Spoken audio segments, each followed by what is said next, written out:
All right, guys, Mikey here from the Electric Scooter Guy. And guys, I got another awesome review for you today. And as the title reads, we're going to do it on the all-new Emove RoadRunner Pro.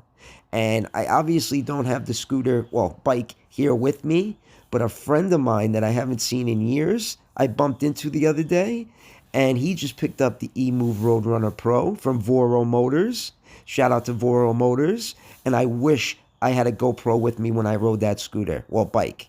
But regardless, I rode it around for about 30 minutes, and he rode my Dualtron, and guys, performance-wise, I was blown away. What a fast little bike that is. I mean, very impressive. They say it goes about 50 miles per hour, but I only weigh about 100 to 145 pounds, so this thing really gets up there and goes. I reached about 54 miles per hour on a straight line, and I tell you, very fast, just like my Cobble Wolf Warrior 11 Plus. It's got two 2,000 watt motors, front and back, peak output of 4,000 watts with a big 60 volt 30 amp hour LG battery. And supposedly you could get up to about 50 miles range with that battery. But it all depends on how you ride, what your weight is, if you're riding an eco, single motor mode, dual motor mode. But obviously, you're going to get more range. Another feature it has, when you put it in eco mode, the rear motor only works. When it's in turbo mode, both motors work, which is kind of weird, but I digress. Now, it's pretty heavy, coming in at about 116 pounds, with a max rider weight of about 330 pounds, and it's water resistant, not waterproof. So guys, look at how it stacks up to the Dualtron Victor Luxury and the Cobble Wolf Warrior X GT. It's definitely faster than these two scooters, but they get more range. I mean, it's a fantastic scooter all the way around. It's got a split rim design, tubeless tires. The handlebars are very wide. They're 30.7 inches wide. That is very, very, very wide. And I think it would be a little too wide for me because I'm not that tall and I don't weigh that much. But yeah, man, it's got Zoom hydraulic brakes. And it's got a shitty suspension, though. That's the one thing that I got to say. It's got a shitty suspension. The front suspension is soft, and the front suspension is on a 25-degree angle, and it's got that hydraulic motorcycle-style suspension.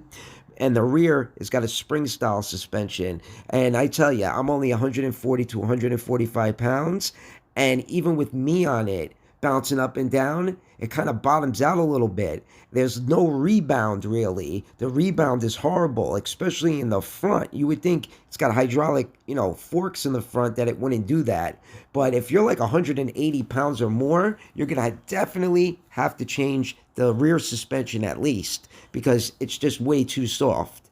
Now, another cool option that this thing has is you can adjust the handlebars. You could just adjust the height, the angle. I think that's awesome. I think more scooters should come like this, where you could adjust the angle and the height of the handlebars. Very, very good design by Roadrunner. Well, Emove, whatever you want to call it, whatever the company is, Emove, Roadrunner. Very, very cool. And then, as you can see, it's got the TFT display, but look at how wide those handlebars are, though, guys. 30.7. I thought the Cobble Wolf King GT Pro at 28 inches or 29 inches was wide and long, but this is 30.7 inches. And like I said, it's got that TFT display, and you could actually, see it during the day. This is a better picture of it right here. And yes, you can definitely see it during the day. Voro Motors definitely knocked it out of the park with this little bike.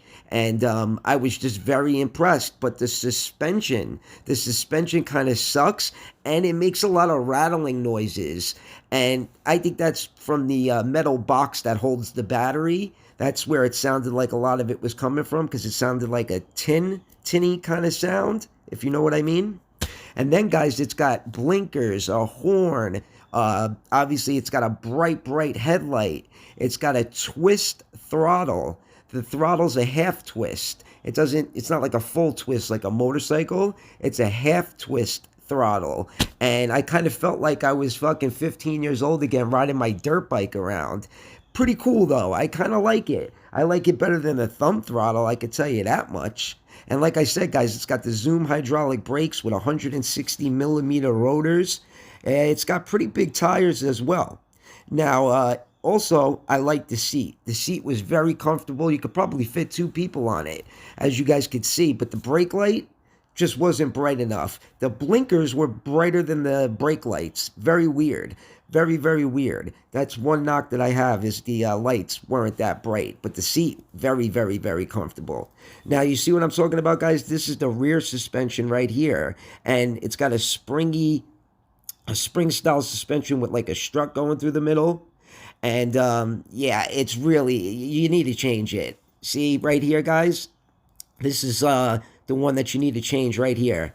I was watching a video before, and the guy was changing the rear suspension on his RoadRunner, and the spring-style suspension on the left is the one that you got to put on, because you need to stiffen it up. Like I said, I weigh 145 pounds, and it was kind of bottoming out on me. It was just way, way too soft. Way too soft. But it is at a 25-degree angle, which is a lot better than the Kabu, which is just straight up and down. And I feel like when you smash into bumps, you hit the bumps harder. This is more like a motorcycle. It looks more like a motorcycle as well.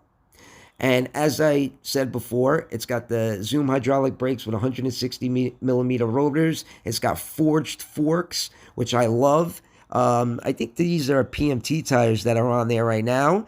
But the tires that this does come with are very wide, and compared to the other RoadRunner, the original RoadRunner, what a difference. As you guys can see up on the screen, what a difference in size. Wow.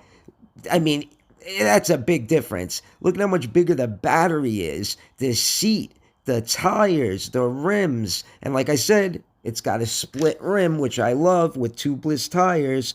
But it's definitely an upgrade. They definitely upgraded the shit out of this little RoadRunner Pro. And, guys, I think I'm going to buy it. I think I'm going to buy it because, you know what? I have a Dualtron. I have a Kabu.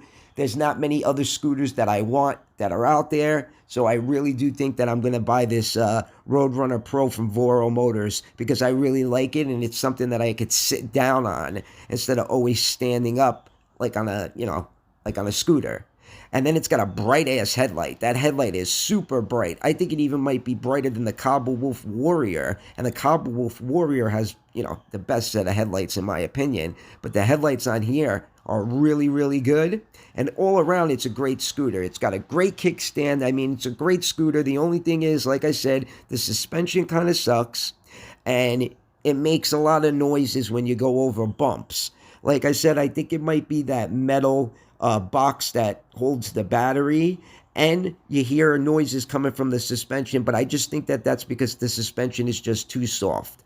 But anyways, guys, let me know what you think about the RoadRunner Pro, and would you buy this electric bike? Because like I said, guys, I think I'm going to go for it. I really do, because it's got a big battery, gets good range, and it's super, super fast. I mean, come on, 54 miles per hour, guys, that's fucking fast on a little, for a little bike. And it's like the perfect size, too, for me, because I'm only like 5'7". But I digress. All right, guys, hope you enjoyed the video. And if I see my boy again, which hopefully I will, we'll do a video with the GoPro, and you guys will really see how that thing performs. Guys, Mikey from the Electric Scooter Guy, peace out.